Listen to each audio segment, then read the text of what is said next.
गुरुदेव प्रभुपाद की कृपा से आप सब एक बात का ध्यान रखने का सभी प्रयास करो।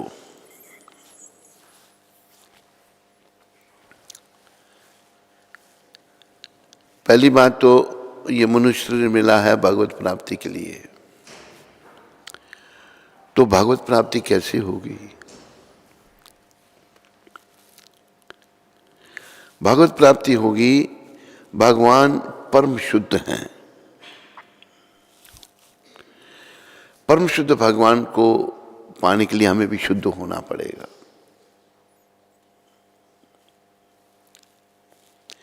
इसलिए भागवत का एक श्लोक है, नायम देख देख भाजन नरलोके कष्टान काम हरते बिड़भुजाम जे तपो दिव्यम पुत्र कायेन सत्यम शुद्ध ये समाद ब्रह्म सौख्यम तवंतम। ये भगवान ऋषभ देव जो अवतार थे, ये शिक्षा दे रहे हैं अपने 100 पुत्रों को। बहुत सारे श्लोकों पर एक श्लोक ये गुरु महाराज बड़ा कोट करते थे। पंचम स्कंद पंचम अध्याय पहला श्लोक, नायम देख देख भाजान लोके कष्टान कामान हरते बिड़भुजाम जे तपो दिव्यम पुत्र कायेन सत्वम शुद्ध ये समाज ब्रह्म सौख्यम तवंतम। भगवान ऋषभ देव ने अपने 100 पुत्रों से कहा, हे पुत्रों, इस संसार के समस्त देहधारियों में जिसे मनुष्य देह प्राप्त हुई है, समस्त देहधारी है, बहुत देहधारी हैं, 84 लाख किस्म की योनियां हैं, और उन देहधारियों में जिसे मनुष्य देह प्राप्त हुई है उसे इंद्रिय तृप्ति के लिए ही दिन रात कठिन श्रम नहीं करना चाहिए।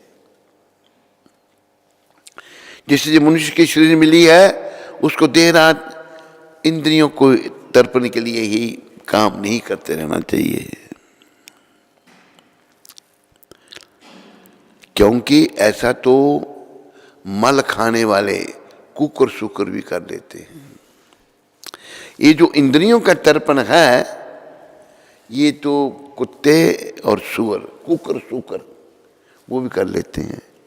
उनके मन में कोई भेदभाव नहीं है, माँ का, बहन का, बेटी का कोई भेदभाव नहीं। तो मनुष्य शरीर में आकर में अगर हम इसमें लगे रहे तो हम कुकर सुकर से भी नीच हैं। फिर मनुष्य को चाहिए कि भक्ति का दिव्य पद प्राप्त करने के लिए क्या चाहिए? मनुष्य को भक्ति का दिव्य पद प्राप्त करने के लिए, दिव्य पद प्राप्त करने के लिए मैं अपने आप को तपस्या में लगाए। भक्ति प्राप्त करने के लिए, भक्ति का दिव्य पद प्राप्त करने के लिए तपस्या, अपने आप को तपस्या में लगाए।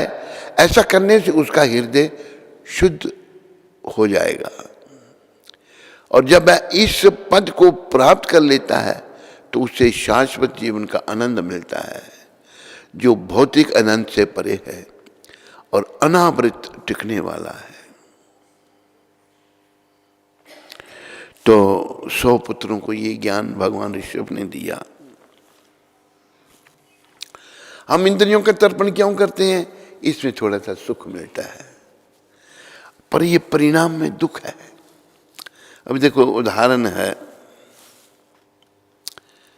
लड़के को भी बड़ी चाह होता है, इच्छा होती है शादी करने की। लड़की को भी शादी जब कर लेते हैं, पहले होता है चाह, इच्छा, फिर पड़ जाती है चाह। चाह कुत्ते को होती है, खुजली की बीमारी, फिर बस ये चाह पड़ जाती है, फिर बड़ी समस्या है, लड़ना शुरू हो जाते हैं आपस में, डंडे मारते हैं एक दूसरे को, बुरी हालत हो जाती है। तो ये जो सुख है ना, ये क्षणिक है, थोड़े समय के लिए है। यहाँ जैसे कहा है, भक्ति का दिव्य पद प्राप्त करने के लिए मैं अपने आप को तपस्या में लगाए। भक्ति पाने के लिए तपस्या, जल्दी उठना, मंगल आरती में आना, सब नियमों का पालन करना, व्रत रखने, एकादशी का व्रत रखना। तो तपस्या करने से उसका हृदय शुद्ध हो जाएगा। और जब हृदय शुद्ध होगा वह इस पद को प्राप्त कर लेता है। क्या पद है वो? शुद्ध हो जाता है और वह इस पद को प्राप्त कर लेता है तो उसे शाश्वत जीवन का आनंद मिलता है। मतलब भक्त बन गया ना, उसको आनंद, सदा शाश्वत जीवन, सदा रहने वाला जीवन जो है उसका आनंद प्राप्त उसे होता है, जो भौतिक आनंद से परे है। भौतिक आनंद थोड़े समय के लिए है, शुरू में सुख और परिणाम में दुख, पहले चाह फिर चाह, तो ये सब दुखदाई है। कोई गृहस्थी कोई नहीं मिला आज तक जो ये कहे कि मैं बड़ा सुखी हूँ। गृहस्थ जीवन ही थोड़े से सुख के लिए आदमी नरक में गिर जाता है। प्रहलाद महाराज ने कहा है, ये ऋषभ भगवान के शब्द हैं। ऋषभ प्रहलाद महाराज कहते हैं, जन्म मेथुन आदि ग्रह में यदि सुखम ये तुच्छम ग्रह अंधकूपम। गृहस्थी को भक्तराज प्रहलाद महाराज कहते हैं, गृहस्थी अंधा कुआं है। अंधा कुआं मतलब उसमें पानी सूखा, कोई गिर जाए अंधे कुआं में तो बाहर निकल सकता है? बोलो, उधमपुर में निकलता होगा, बामनों की बड़ी में जो गिर गया वो नहीं निकल सकता। उसको बीच में जहाँ कोई निकालने वाला हो या फिर उस बेचारे को वहीं मरना पड़ेगा। तो प्रहलाद महाराज कहते हैं, यन मेतुन आदि ग्रह यदि सुखम ये तुच्छम कंडू ये न करो यो रिब दुख है दुखम तृपयंती नेक कृपना बहु दुख भाजा कंडूति मन सेजम विशते धीरा। विषय जीवन की तुलना खुजली दूर करने हेतु दो हाथों को रगड़ने से की गई है। ग्रह मेदी अर्थात तथा कथित गृहस्थ जिन्हें कोई आध्यात्मिक ज्ञान नहीं होता, वे सोचते हैं कि यह खुजलाना सर्वोत्कृष्ट सुख है। यद्यपि वास्तव में यह दुख की जड़ है।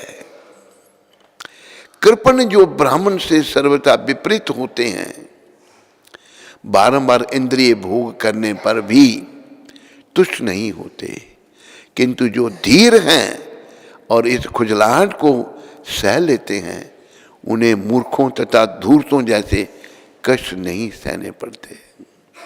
ये प्रहलाद महाराज भगवान नृसिंहदेव से प्रार्थना कर रहे हैं। बोलो प्रहलाद महाराज की, बोलो नृसिंहदेव भगवान की। आपकी बारी है तो है, ये प्रेम से बोलो, आवाज निकालो, है क्या कर रहे हो? बोलो प्रहलाद महाराज की, बोलो नृसिंहदेव भगवान की। तो इस संसार में, इसी चक्कर में सारा संसार पड़ा हुआ है, सब इसी चक्र में है और इसी में रहकर जीवन, मनुष्य जीवन जो मिला था भगवान को मिलने के लिए, तो हम विषय विकारों को ही मिलते रहे। अंत में भी ध्यान विषय विकारों में चला गया और फिर 84 के, अरे विषयों का सुख तो कुत्ते, बिल्लियां, गधे सब भोगते हैं। सब जीव जो हैं विषयी सुख को भोगते हैं। मनुष्य शरीर में भी ये है, पर ये नरक का द्वार है।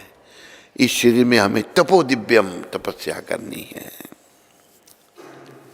ये हमारे आचार्य प्रहलाद महाराज कह रहे हैं, भगवान ऋषभदेव स्वयं कह रहे हैं।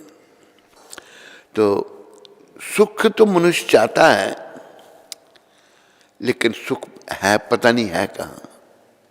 जैसे एक उदाहरण प्रभुपाद जी ने दिया है मृग का। मृग जो है रेत है, मरुस्थल है, रेत है, गर्मियाँ हैं, रेत तप रही, उसको प्यास लगती है मृग को। मूर्ख है वो पशु है। रेत में पानी देखता है, कहाँ मिलेगा, रेत में थोड़ा है पानी, पानी तो नदी के किनारे है। रेत में ढूंढता तो क्या दिखता है वो, उसको कुछ पानी जैसा दिखाई देता है, उसको पानी समझ लेता है। वो क्या है, रेत पर सूरज की रोशनी पड़ने से वो रेत पानी जैसी दिख रही है। भाग के वो पहुंचता है, पानी पीऊंगा, पास पहुंचता है, कुछ नहीं। इतना मूर्ख ऐसे ही हम लोग भी बन गए हैं। पर जब तुम्हें यहां नहीं मिला, कहीं और ढूंढ, नहीं, वहीं फिर पानी ढूंढता है। फिर ऐसा ही उसको मिराज दिखता है, उसके पीछे भागता है। तीसरी तरफ, चौथी तरफ भागते भागते शरीर का पानी खत्म हो जाता है और वो वहां मर जाता है। सब ने देखा भाई कोई सुख नहीं। अभी जैसे एक गुरु महाराज एक और उदाहरण देते हैं। एक बहुत बड़ा सेठ, करोड़ों का व्यापार, लेकिन वो व्यापार से तंग है। तभी तो बड़े बड़े सेठ कहते नहीं, अब व्यापार से कुछ एक हफ्ते की जाए, एक महीने की छुट्टी लेकर ऐसी जगह जाएं जहाँ फोन ना बजते हो, शांति से हम रहें। सोचते हैं ऐसा नहीं है? तू क्या कर रहा है? नहीं कहते नहीं, तेरे को पूछना, ऐसा सोचते हैं नहीं, तू ऐसे कह रहा है। तो लेकिन जिस काम से उसको कुछ नहीं मिला, वही काम वो अपने लड़के को भी करवाता है, उसकी भी शादी करेगा, सब काम धंधा उसको सौंपेगा। बीच में हंसी वाली बात मैं कहता हूँ, वो ये जानता है भाई मैंने सब कुछ किया, करोड़ों अरबों रुपये कमाए, शांति तो मिली नहीं, परेशान ही रहा मैं, और उसको पता भी लग जाता मैं जा रहा हूँ नरक में। लेकिन मेरा लड़का भगवान के पास क्यों जाए, इसको इसी काम में लगा के जाता हूँ। बेटा जहाँ मैं जा रहा हूँ पीछे पीछे तुम भी वहीं आना। उसको वही काम कराएगा, काम धंधा सौंप देगा और उसको भी नरक में भेज देगा। जब तुम्हें कुछ नहीं मिला तो लड़के को वो काम करवा जिससे उसको कुछ मिल सके, लेकिन नहीं, कोई नहीं करना। मन हमारे बड़े मलिन है। इसलिए पहले श्लोक में उसको प्रभुपाद जी कहते थे, शुद्धि न सत्ता, अपनी सत्ता को शुद्ध करना है, यही याद रखो। शुद्धि में लग जाओ, पुरुष भी स्त्री भी, प्रयास करो। कठिन भी लगता है, लेकिन प्रयास करने से सफलता भी होगी। अपनी सत्ता, मोह माया इतनी है, दिख रहा है मेरा बाप चला गया, मेरा दादा चला गया, मेरी दादी चली गई, मेरे ताऊ चला गया है? मेरी बुआ चली गई, लेकिन नहीं, मन मलिन है, मन साफ नहीं है। इसलिए गुरु महाराज ये कहते थे अपनी सत्ता को शुद्ध करना है, शुद्धे न सत्ता। और सत्ता हमारी कैसे शुद्ध होगी? परम शुद्ध भगवान की शरण में आकर उनका नाम लेकर। बस कलयुग में अपनी सत्ता को शुद्ध करने का रास्ता है नाम, बस। हरे कृष्णा कृष्णा हरे राम हरे कृष्णा हरे राम हरे राम। अपनी सत्ता को शुद्ध करना बस। और सत्ता को शुद्ध करने के लिए कठिनाइयाँ भी आएंगी, लेकिन सब कठिनाइयों को सहन करना है बड़े कष्टों से बचने के लिए। नहीं तो बड़े कष्ट हमारी प्रतीक्षा कर रहे हैं, यमदूत प्रतीक्षा कर रहे हैं। यमदूत जो हैं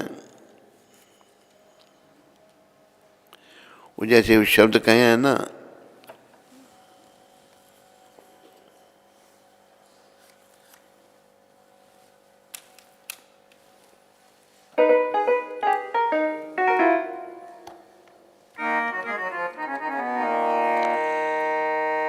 अब न संभले तो रोना पड़ेगा,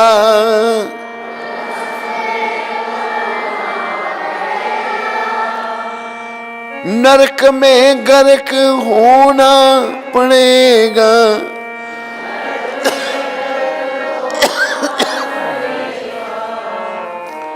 तेरा ऐसा बुरा हाल होगा।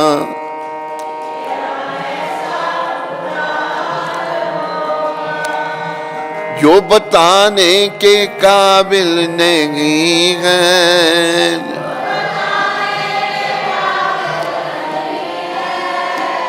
जन्म हीरा तुझे जो मिला है,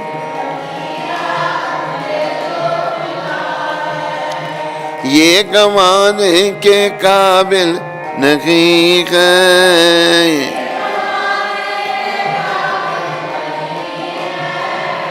तेरा हर सांस अनमोल मोती, तेरा ये लुटाने के काबिल नहीं है।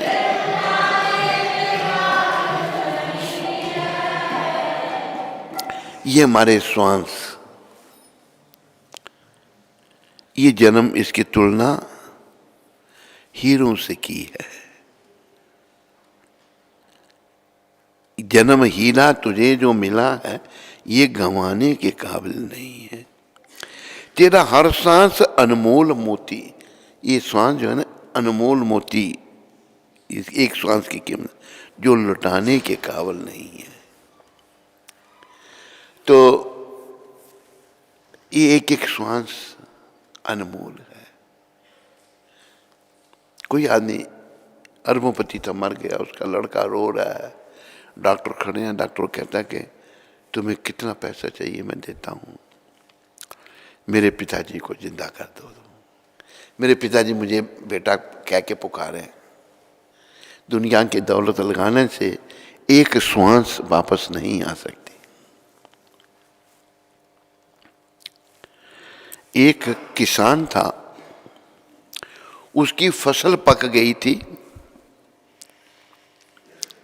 जब फसल पक जाए उसकी रखवाली करनी पड़ती है, नहीं तो जानवर पक्षी खा जाते हैं।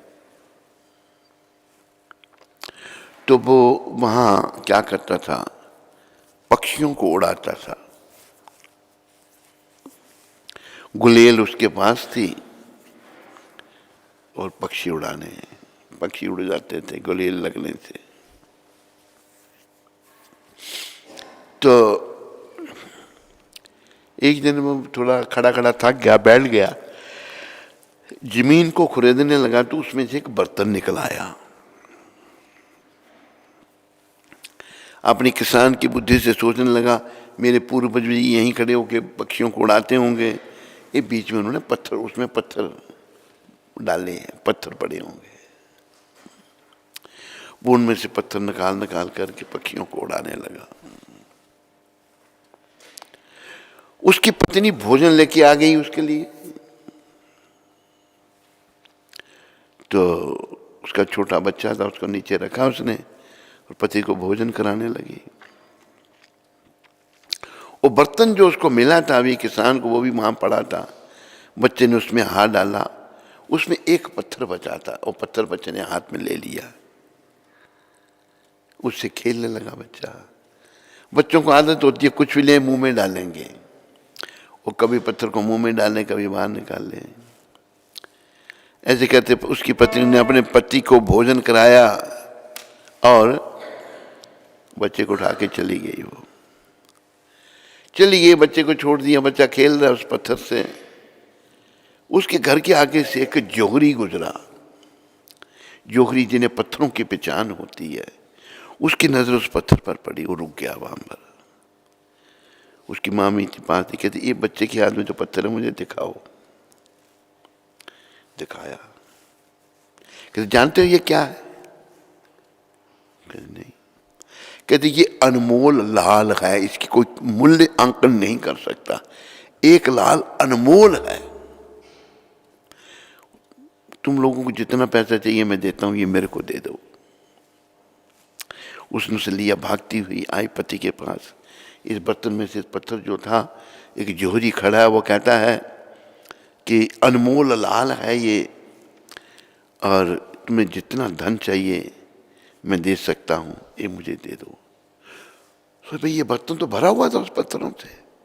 मैंने सारे गुलेल में डाल डाल करके पक्षी उड़ाने में लगा दिए, सब अनमोल लाल व्यर्थ चले गए। इसी प्रकार हमारे श्वास जो है ना, ये व्यर्थ जा रहे हैं। इनकी सार्थकता तभी है जब इनके द्वारा हम हर श्वास में भगवान का नाम लें। हरे कृष्ण हरे कृष्ण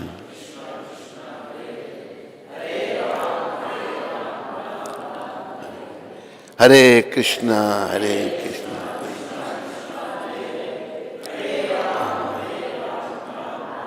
याद रखो, यहां कुछ नहीं करना हमने, यहां कोई है ही नहीं। हम यहां के संसार में जो भी कुछ कर रहे हैं ना, सब समय का नाश, कुछ नहीं मिलेगा करके।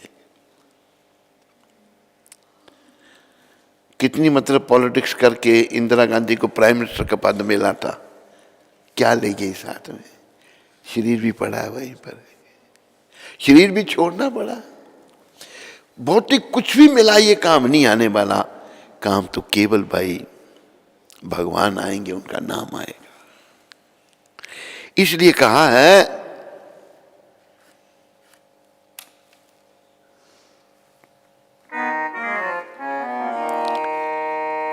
कर लो भजन श्री कृष्ण का, ये काम आएगा।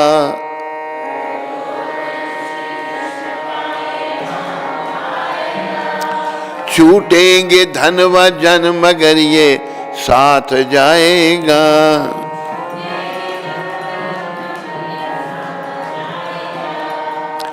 कृष्ण का भजन कर लो, यही काम आने वाला है। बाकी धन इकट्ठा जितना किया भी छूट जाएगा। यहाँ जन परिवार के लोग भी छूटेंगे, धन वजन मगर ये साथ जाएगा। और देखो, ये भगवान के नाम का धन मनुष्य शरीर में एकत्रित हो सकता, पशु पक्षियों में नहीं हो सकता।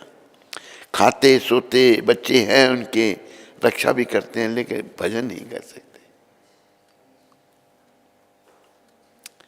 कहा ना कि आहार निद्रा भय में तुनच सामान्य वेतात पशु भे नरानाम। खाना सोना, अपनी रक्षा करना और मिथुन करना, ये मनुष्य और पशु में एक समान है। अंतर क्या है? मनुष्य धर्म का पालन कर सकता है।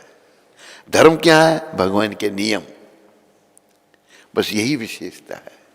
और जो धर्म से हीन है वो पशु के धर्मे ना हीना पशु वे समान, और पशु के समान।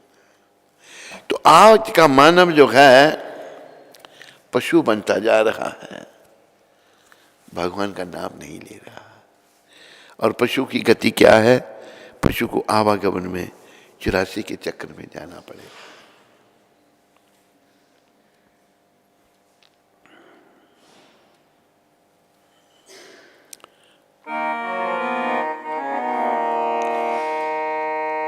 भजले हरे कृष्ण तुम्हें यही पार लगाएगा। भजले हरे यही पार, समय बीत जाने पर नहीं तो तुम फिर पछताएगा। समय बीत जाने पर भजले हरि राम तुम्हें यही पार लगाएगा।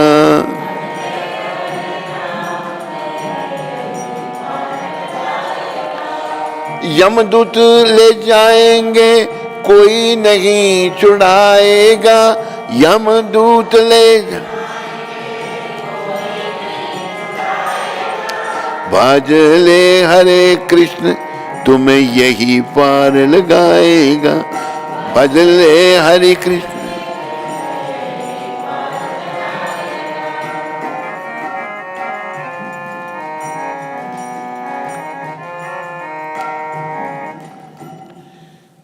बस भगवान का नाम ही कलयुग में केवल नाम, बस और कोई साधन नहीं। एक व्यक्ति ने किसी को 50,000 रुपए का चेक दिया, उसका चेक वापस आ गया। चेक वापस आया, उसके चेक तो बड़ा गुस्सा है, भाई मेरे बैंक में कम से कम ही 50 लाख होगा, तो 50,000 का चेक वापस कर दिया। चेक लेके आया मैनेजर के पास, मेरा चेक क्यों वापस किया? कि दिखाओ साहब चेक दिखाओ। चेक दिखाया, बैंक मैनेजर ने देखा, कहा साहब आपने गलती की है, सेठ जी एक आपने गलती की है। कहते क्या? कि लिखा है 50,000 लिखा है, खाली ओनली नहीं लिखा आगे, इसलिए आपका चेक वापस हो गया। ओनली लिखते तो वापस नहीं होता। तो इसी प्रकार भक्ति के अलावा, नाम के अलावा और कोई अगर आप कुछ साधन करेंगे, चेक वापस आ जाएगा, कोई लाभ नहीं होगा। नाम जपने से बस, नाम अगर जपेंगे तो लाभ होगा, भगवत प्राप्ति पथ में आगे बढ़ेंगे। और आपने इतना नाम जप कर दिया, इतना जप कर कि हद कर दे कि यमराज भी अपना खाता रद्द कर दे। यमराज के बाद जो खाता खुला वो भी बंद हो जाए। लेकिन अब उल्टे सीधे काम करते रहे तो खाता खुल रहा है उधर, जो बुरे कर्म कर रहे हैं सब लेके जा रहे हैं उधर। जैसे कैसे कर्मों का लेखा जोखा भगवान को पता होता है। वो भीष्म पितामह बाणों की शैया पर सोना पड़ा, सारे शरीर में बाण लगे हैं। उनको इच्छा मृत्यु का प्रदान था अपने पिता महाराजा शांतनु से, तेरी जब इच्छा होगी तब तू शरीर छोड़ना, अच्छे समय की वो प्रतीक्षा कर। सूर्य सब उत्तरायण होगा तब शरीर छोड़ूंगा, अभी दक्षिणायन है। तो भीष्म पितामह ने भगवान को पूछा कि प्रभु मैं अपने 100 जन्म का हाल जानता हूं, 100 जन्म पूर्व मैंने कोई ऐसा कर्म नहीं किया जिसके कारण मुझे ये कष्ट भोगना पड़ रहा है। भगवान कहते हैं पितामह अब 100 जन्म का तो हाल जानते हो, पर 101 जन्म का हाल नहीं जानते। 101 जन्म आप एक राजा थे, अपने घोड़े पर सवार होकर जा रहे थे, पीछे से आपकी सेना आ रही थी, वो भी घोड़ों पर सवार थी। आगे आपने रास्ते में सांप पड़ा हुआ देखा, सोचा सेना इसको पांव से कुचल देगी, सेना के घोड़े। आपने उसको उठाकर साइड में फेंका, वो जाके बबूल के पेड़ पर जा गिरा, उसके सारे शरीर में बबूल के कांटे लग गए और तड़फ तड़फ के वो मरा। वो पाप आपको इस जन्म में लगा है। कब कहाँ कोई पाप लगेगा हम नहीं जानते। पाप किसी भी जन्म में लग सकता है। हरि बोल, वो कहां पर है? साधु सेवा का काम कर रहा है, तो किसी भी जन्म में पाप लग सकता, कभी भी लग सकता है। इसलिए हमें ये जो कर्मों का बोझ है ना, इसको समाप्त करना है, इसको नीचे उतारना है। जैसे कहा है ना, पाप गठरिया सर पर लाद रहा भटकता रो,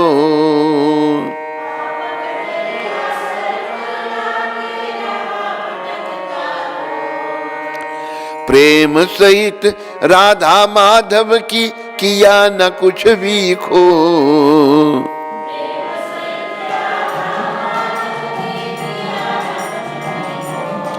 झूठा करता रहा तमाशा बातों में बीती जाए, झूठा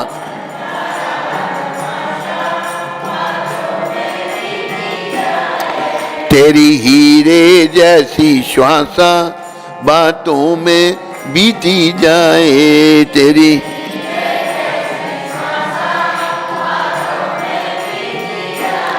रे मन हरे कृष्ण बोल, रे मन हरे राम बोल। इस भजन में ही बड़ी शिक्षा है जो हमारे जीवन में हम सबको उतारनी चाहिए। गंगा यमुना खूब नहाया गया न मन का मैं, गंगा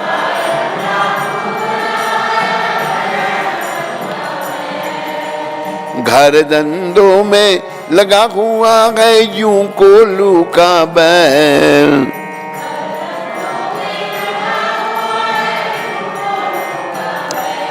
तेरे जीवन की ये आशा बातों में बीती जाए, तेरे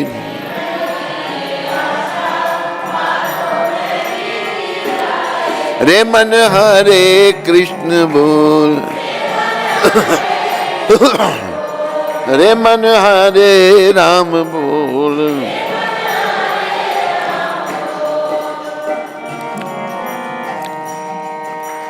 किया न पौरुष आकर जग में, दिया न कुछ भी दान।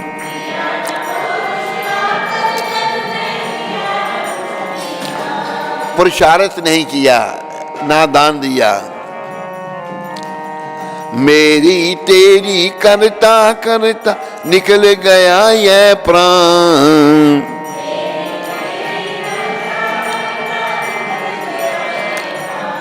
जैसे पानी बीच बताशा बातों में बीती जाए, जैसे पानी।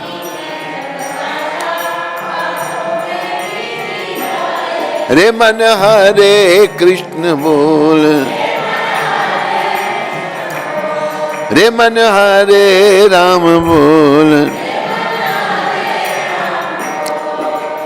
पाप गठरिया सर पर लादे, रखा भटकता रो।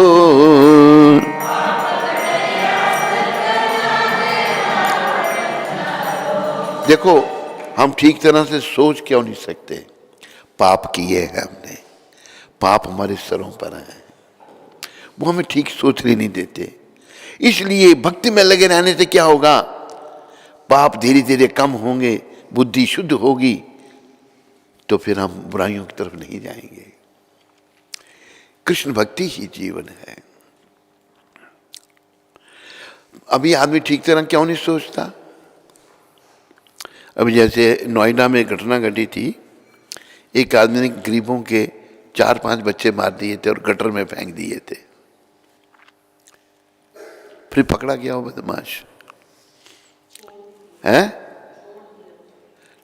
ऐसे कोई छोड़ देते हैं? कांग्रेस का राज था ना तब, अभी छोड़ा? क्यों छोड़ा उसको? हैं?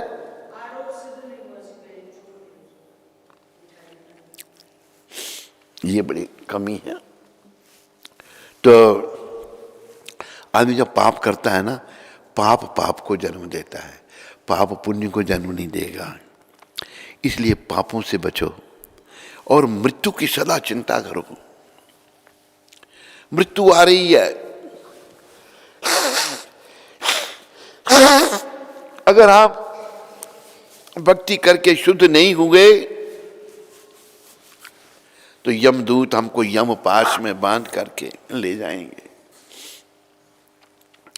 और मार मार करके दुर्गति कर देंगे। एक यातना देह मिलती है, यातना देह में जो है कष्ट होता है बस, वो शरीर मरता नहीं। वर्णन है उसका गरुड़ पुराण में। तो पाप रूपी गठड़ी हट के करने के लिए हमें भगवान की खोज करनी है। और भगवान की खोज कैसे होगी? रे मन हरे कृष्ण बोल, रे मन हरे राम बोल। हरे कृष्णा कृष्ण कृष्ण हरे हरे, हरे राम राम राम हरे हरे।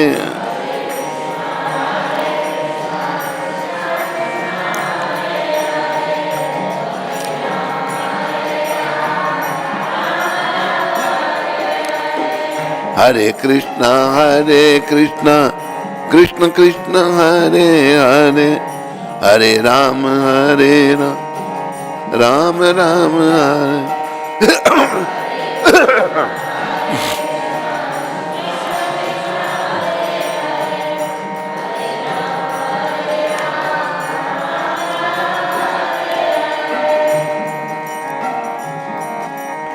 पाप रूपी गठरी जो जब सर पर है ना, पाप है ना, हम भटकते रहते हैं। और करना क्या, हमको भगवान की खोज करनी है, भगवान से प्रेम करना है, उनके बारे में जानना है, उनके बारे में पढ़ना है, उनका नाम लेना है, उनके लिए ही सब कुछ करना है। भगवान की खोज नहीं की तो क्या किया, झूठा करता रहा तमाशा, बातों में बीती जाए, झूठा कर।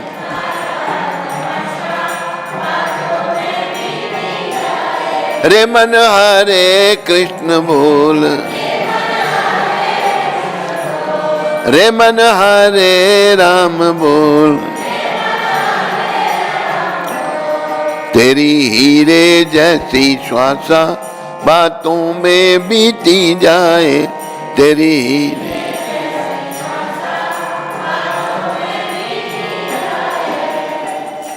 ये श्वास हीरों की तुलना की, हीरों से तुलना, ये बातों में बीते जा रहे हैं।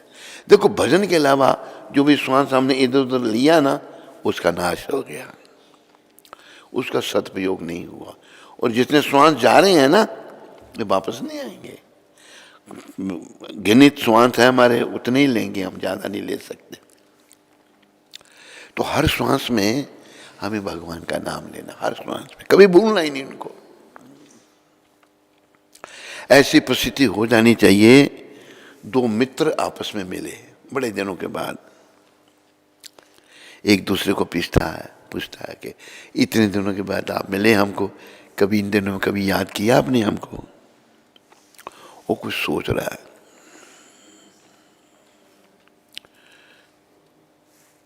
कहते हैं आप क्या सोच रहे हैं? मैंने पूछा कभी आपने याद किया है?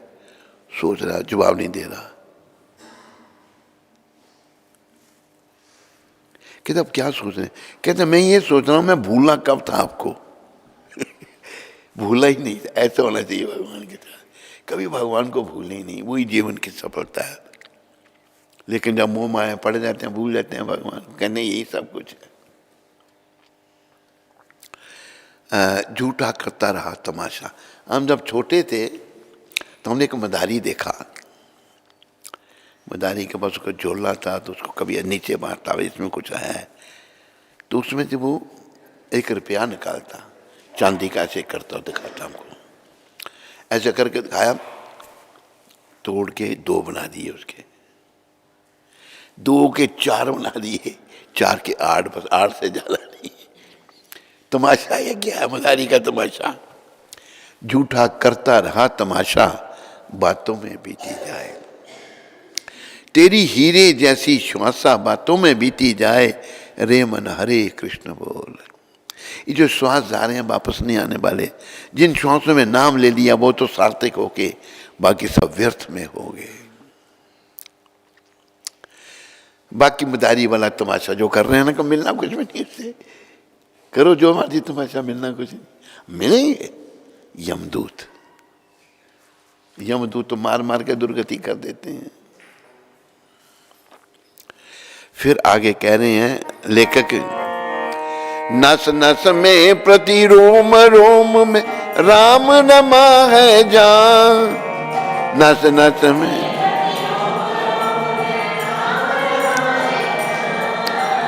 प्रकृति बिंदु के कण में भी उसको तू पहचान, प्रकृति तेरी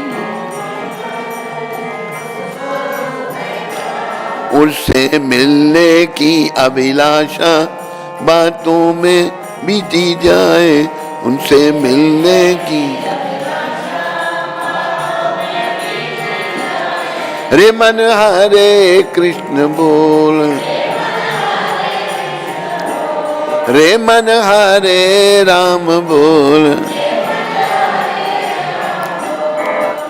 आखिर में लेखक शिक्षा दे रहे हैं बड़ी अच्छी, नस नस में प्रति रोम रोम में राम जमा है जा। हर जगह भगवान है, कोई जगह ऐसी है ही नहीं। अरे भगवान चेतन में तो है, जड़ में भी है। वो सिद्ध कर दिया नृसिंह भगवान ने, खंबे से ही प्रकट हो गए भगवान। खंबा फटा, जब हिरण्यकशिपु ने पूछा प्रहलाद जी महाराज को, प्रहलाद जी 5 वर्ष के हैं, कहाँ तेरा भगवान?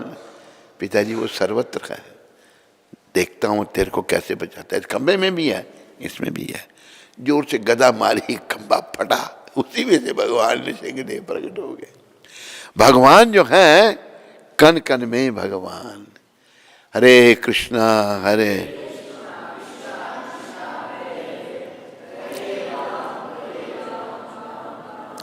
आखिर में शिक्षा है कि भगवान हर जगह है, कोई जगह ऐसी नहीं जहां भगवान नहीं। एक बिंदु में भी भगवान है, तुम पहचान उसको। और तेरा उद्देश्य क्या है? उनसे मिलने की अभिलाषा, तुम्हें भगवान से मिलना है। बातों में बीती जा रही तो बेकार के काम कर रहा है, संसार के बेकार के काम कर रहा है। रे मन हरे कृष्ण बोल, रे मन हरे राम बोल। थोड़ी देर के लिए सब बोलो हरे कृष्णा हरे कृष्णा।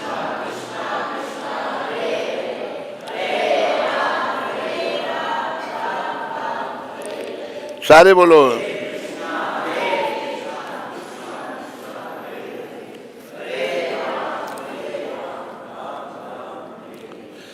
बोलो बोलो।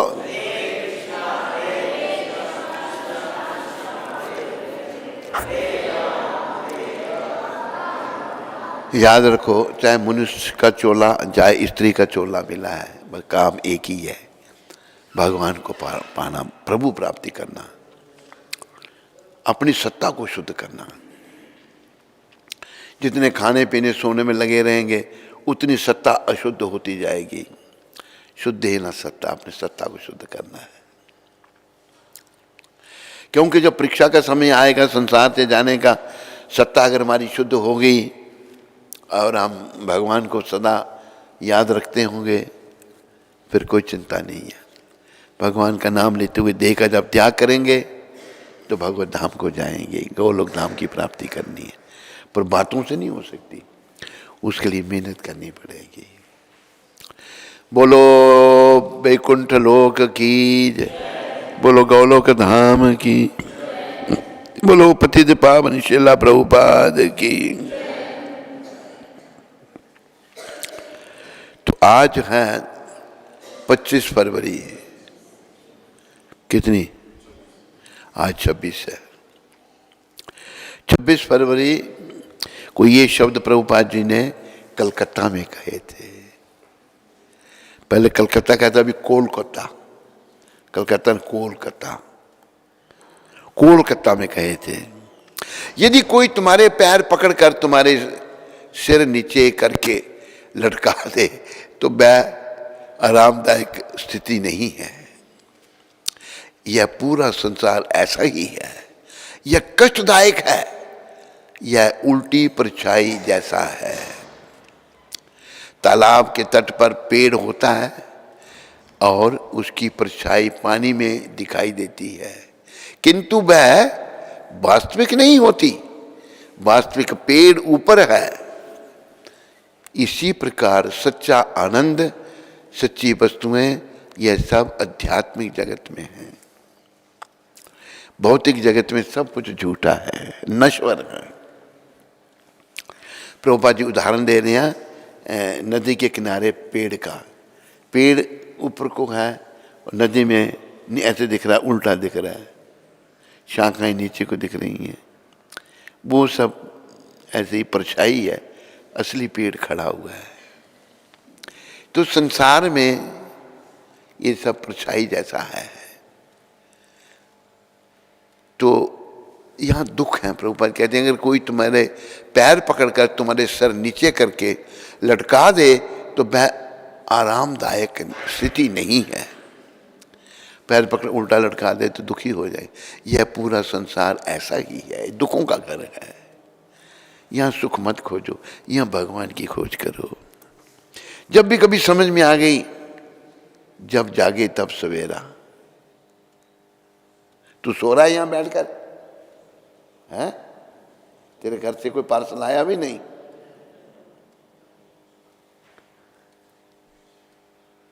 डेल खड़ा हो जाओ, उधर जाके चल खड़ा। सोने के लिए आ जाते हैं। तो हमें दुख रूपी संसार से सुख की खोज करनी नहीं, इसमें सुख है ही नहीं, कष्टदायक है। उल्टी परछाई जैसे तालाब के तट पर होती है और उसकी परछाई पानी में दिखाई देती है, किंतु वह वास्तविक नहीं होती, वास्तविक पेड़ ऊपर है। इसी प्रकार सच्चा आनंद, सच्ची वस्तुएं, यह सब आध्यात्मिक जगत में है। भक्ति करने में ही सच्चा आनंद है। अच्छा, आपको मैं एक प्रश्न पूछता हूं कि मैं आपको आनंद में लगता हूं या दुखी लगता हूं, बताओ। कौन कौन कह रहा है ये? सभी बाएं हाथ वाले को नहीं मानते हम, जो दाएं हाथ करेगा ऊपर उसको मानेंगे। सभी। हाँ, मैं पता क्यों सुखी हूं कि मैंने शादी नहीं की। शादी वाले बेचारे बर्बाद हो जाते हैं सारे। शादी वालों के लिए एक गाना बनाया फिल्मी,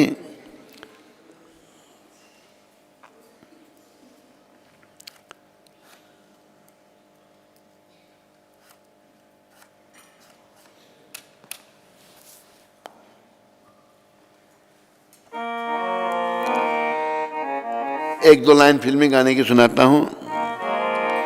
तू जिंदगी में हर दम रोता ही रहेगा, तू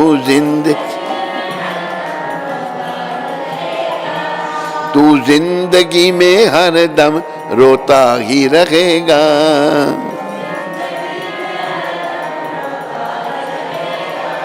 रोता ही रहेगा, खोता ही रहेगा, रोता ही खोता ही। एक परिवार की मैं बात सुनाता हूँ आपको, दिल्ली की मुझे याद आ गई। दिल्ली में एक परिवार, डिफेंस कॉलोनी में रहते हैं हम लोग, बड़ा परिवार, उनके पास जाते थे हम, कभी ठहरते भी थे, अच्छे लोग। एक दिन ये घर में तो उनकी बहू रानी घर में नहीं। मैंने कहा बहू रानी कहाँ है? कहते महाराज आपसे क्या छिपाएं, हमारे लड़के को छोड़ के चली गई है वो। तो मैंने कहा बुलाओ उसको, बुला के महाराज बुला, आ गई उसका मामा, सारा परिवार इकट्ठा हो गया। मैंने कहा क्यों तो छोड़ के चली गई? बताने लगी ऐसा है ये, ऐसा है ये, ऐसा है ये, ऐसा है। तो वो कहते हैं महाराज मैं भी कुछ बोलूं? मैं तो भी बोल। पंजाबी परिवार है, मैं हिंदी बोलूं या पंजाबी में? पंजाबी में समझाता हूँ। आपको आती है पंजाबी? नहीं, समझाता हूँ मैं फिर बाद में। तो वो कहता है महाराज एने पता की कीता सी, एक दिन मेरे सिर ते जुत्ती मारी सी। एक दिन मेरे सिर जूता मारा था, वो समझा गया ना। तो मामा उसका कहते महाराज देखा आपने, शादी से पहले दोनों आए मेरे पास, मामा अगर हमारी शादी नहीं हुई तो हम दोनों जहर खा के मर जाएंगे। कहते महाराज देखो क्या कर रहे, जूते मार रहे हैं एक दूसरे को, ये है जीवन। ये मतलब आंखों देखी बात मैं बता रहा हूँ आपको, कुछ नहीं। देखो कितनी कृपा गुरु महाराज की हम पर, हमें इस घोर नरक में से बचा लिया। हमारे शरीर से एक भाई साहब बेचारे चले गए, बड़े महान थे वो एक जगह रिश्ता होता हो तो बच गया, पंडित जी महाराज ने गलत देवा मिला दिया। दूसरी दफा थोड़ा सा कुछ हो भी गया। मैंने कहा भाई मेरे को पहले की तरह प्रेरणा हो रही है, शादी नहीं करनी। भाई साहब छाती पर हाथ मारते हैं जो। मैंने कहा शादी करने के बाद मैं अगर दुखी हो जाऊं तो तुम्हें सारे जीवन दुखी रहना पड़े। तो वो कितने महान थे वो। पर कोई चिंता की बात नहीं, पर हमारी इज्जत के लिए तू शादी कर ले बस। मैंने कहा बर्बाद हो गया। कहते कोई चिंता नहीं, लेकिन हमारी इज्जत के लिए शादी कर ले। ये है संसार। लेकिन गुरु महाराज की कितनी कृपा थी, इन्होंने शक्ति दी हमको। भाई साहब ने वही स्टेप पर भाग के घर से, घर से भागे। विदेश में भी एक डॉक्टर था, दोनों पति पत्नी डॉक्टर, उनकी एक ही लड़की एक लड़का। कहते हैं डॉक्टर रानी कहती है हम अपनी लड़की के लिए आप जैसा लड़का ढूंढ रहे हैं। मैंने बाकी सब मर गए, मैं ही रह गया। आप जैसे लगे, तुम क्या लगा है उसमें मोबाइल में, हमारी बातें सुन ही नहीं रहा है तो मोबाइल में लगा हुआ है, छोड़ दे मोबाइल को, क्या देख रहा है उसमें। तो बड़ी मुश्किल से एक मिली उधर ही विदेश में, दो, एक वो डॉक्टर मिला, एक और कहती है वो उसकी बेटी कनाडा में रहती थी, तो उसके ग्रुप फोटो थे, उसकी एक पोती थी और एक पोता, छोटे छोटे ही थे दोनों। तो वो जिससे वो कहती है, बुढ़िया कहती है मेरे को, अगर आप मेरी बेटी से शादी कर लोगे तो आप बहुत सुखी रहोगे, मगर तेरी बेटी को पता नहीं क्या चांद लगे हैं, 4 चांद दुखी नहीं होगी। तो वो मुझे दिखा रहे हैं, उसका नाम था, निक नेम था गुच्ची, गुच्ची आंटी, उनकी आंटी लगती थी वो। फोटो दिखा रहे हैं ग्रुप फोटो में, गुच्ची आंटी, गुच्ची आंटी, मैंने पहचान लिया गुच्ची आंटी को। फिर दूसरा फोटो है, मैंने कहा गुच्ची आंटी, गुच्ची आंटी। वो बुढ़िया पीछे देख रही थी, तो आंटी कह रहा है ये कहाँ शादी करेगा। उधर से जान बची हमारी, जान बची तो लाखों पाए, घर के बुद्धू घर को आए। बड़ी प्रभु की बड़ी लीला। छोड़ दो, क्या लगे हो जाए, कागज को छोड़ दो। बड़ी बड़ी बड़ी ऐसे भगवान ने बड़ी कृपा की, ऐसे ऐसे लोग पीछे पर। एक देखो ऑफर भी बड़ी बड़ी आई। एक ऑफर आई, बाप डायरेक्टर जनरल, लड़की ने MBA की हुई, बड़ी पढ़ी लिखी सब कुछ।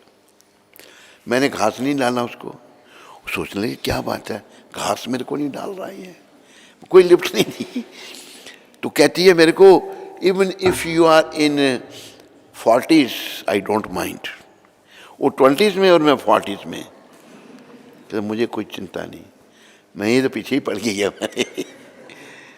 उसकी माँ मुझे पूछी आपकी उम्र कितनी है, मैंने कहा आई एम एटर्नल। उसको मैं उम्र नहीं बताऊंगा अपनी, बार बार पूछे आपकी उम्र कितनी, मैं तो एटर्नल हूँ। पीछे ही पड़ गए वो लोग भाई। लेकिन गुरु महाराज की कृपा इतनी महान थी। आहा, ये जो MBA पढ़ी हुई, इससे कुंती माता से मिलाया था हमने उसको। कुंती माता कैसी थी देखने में, है? तो देखो, संतों का आश्रय लो, ये बचाएंगे आपको नरक में जाने से। जागो, आंखें खोलो, जागो रे जागो रे जागो रे, दौलत के दीवानों जागो रे, जागो रे जागो रे जागो रे, दौलत के दीवानों। दौलत लड़का दे सकती है, पुत्र दिलाना मुश्किल है। दौलत पर पुत्र दे, दौलत नौकर दे सकती, पर सेवक पाना मुश्किल। दौलत नौकर दे सकती, पर से दौलत और तो दे सकती है, दौलत औरत दे सकती, पर पत्नी नहीं दिला सकती। पर पत्नी पलंग से राना दौलत दे दे, नींद नहीं ये दिला सकती, नींद नहीं। इसलिए जागो जागो रे जागो जागो रे जागो रे जागो रे, ओ दौलत के दीवानों जागो रे, जागो रे जागो।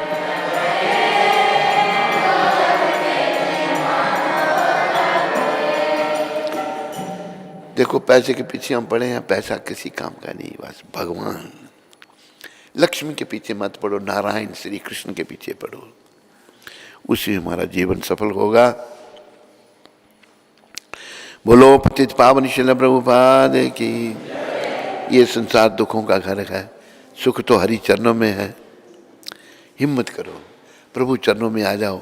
जैसे कुंती माता ने हिम्मत की, इसके घर वाले जो हैं इसको नहीं भक्ति करने दे रहे थे, लेकिन कुंती माता जैसी तेज माता कोई मिली नहीं आज तक हमको।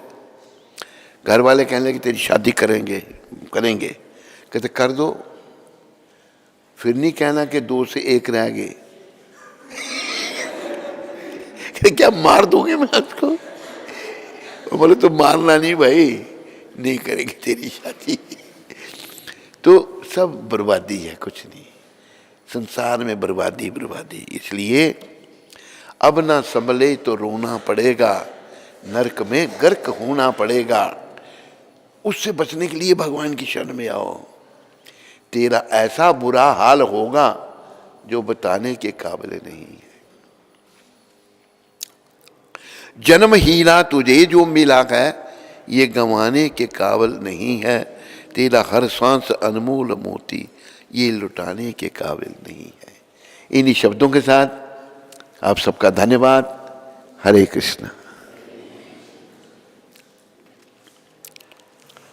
प्रश्न तो आज कोई नहीं है। अच्छा, सर्वमंगला माता गोवा से, सर्वमंगला माता गोवा से श्री गुरु महाराज जी के श्री चरणों में नतमस्तक प्रणाम। श्री गुरु महाराज जी यदि बातें नहीं करो बच्चों। श्री गुरु महाराज जी यदि सौभाग्यवश किसी को पता चलता है उसकी मृत्यु नज़दीक आने वाली है, उसके पास सिर्फ कुछ ही दिन बाकी हैं, तो जप के अलावा और कौन से भगवत प्राप्ति के दिव्य कार्य जल्द से जल्द करना चाहिए, कृपया समझाइए। केवल नाम पता लग गया, अगर पता पहले से लगता नहीं, अगर लग जाए तो बहुत अच्छा है। और केवल नाम जपना ही क्या हमको बस। अंतकाले च मामेवा, भगवान कहते हैं अंतकाल में जो मेरा नाम लेते हुए शरीर का त्याग करता है वो मुझे प्राप्त करता है। सर्वमंगला माता नाम, बस नाम जपो। हर्षिता माता अमृतसर से, हरे कृष्ण गुरुदेव, आपके चरणों में कोटि कोटि दंडवत प्रणाम। हर्षिता माता कौन सी है? डॉक्टर अमृतसर से। गुरुदेव, मैंने सुना है कि हम जैसे भी हैं हमें वैसे ही गुरु की शरण में जाना चाहिए।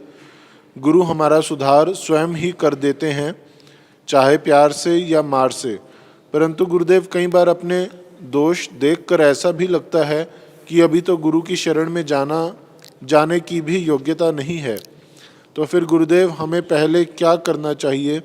गुरु की शरण ग्रहण करनी चाहिए या फिर शरण ग्रहण करने के योग्य बनना चाहिए? दोनों काम करने चाहिए, दोनों काम करो, उसी में कल्याण है। हर्षिता माता। वंशी कृष्ण प्रभु जयपुर से, हरे कृष्ण गुरु महाराज जी, दंडवत प्रणाम स्वीकार करें। आज मेरी मैरिज एनिवर्सरी है, कृपया आशीर्वाद देने का कृपा करें। इधर कोई लड्डू छोडू का प्रबंध किया है नहीं अपना? है कह रहे पेंडिंग है, बाद में पेंडिंग है, बाद में करेंगे। अच्छा, बोल दिया, चलो ठीक है ठीक है। तो मेरी शुभकामनाएं बंशी कृष्ण जी आपके साथ में हैं, आपके परिवार के साथ में। भक्ति में आगे बढ़ो और जीवन को सफल करो। हरे कृष्ण। करण दास मुरादाबाद से। करण दास मुरादाबाद से, हरे कृष्ण गुरु महाराज जी, दंडवत प्रणाम। आज मेरे पुत्र लवी त्यागी का विवाह है, उसका स्वास्थ्य ठीक नहीं चल रहा है, कृपया आप उसे आशीर्वाद देने की कृपा करें। मेरी शुभकामनाएं, प्रभुपाद जी का स्मरण करो, भगवान का नाम लो। हरे कृष्ण। आशना पांडा दिल्ली से, हरे कृष्ण गुरु महाराज जी, मेरा आशना पांडा आशना पांडा गुरु महाराज जी, मैं 16 माला का जप करती हूँ और मैं दिल्ली से हूँ। मैं आपसे शेल्टर लेना चाहती हूँ, कृपया करके मुझे अपनी शरण में लीजिए। आशना पांडा, तुम अपना फ़ोटो भेजो उस पर व्हाट्सएप में, और हम फ़ोटो पे तुमको शेल्टर दे देंगे। रमन सिंह जी जंदरा से, हरे कृष्ण गुरु महाराज। रमन सिंह जी जंदरा से, हरे कृष्ण गुरु महाराज जी, आपके पावन चरणों में कोटि कोटि नमन करते हैं। आज मेरे पुत्र का जन्मदिन है, कृपया आप उसे आशीर्वाद देने की कृपा करें।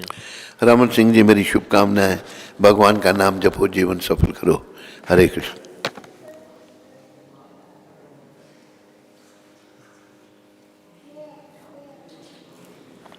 ठीक है।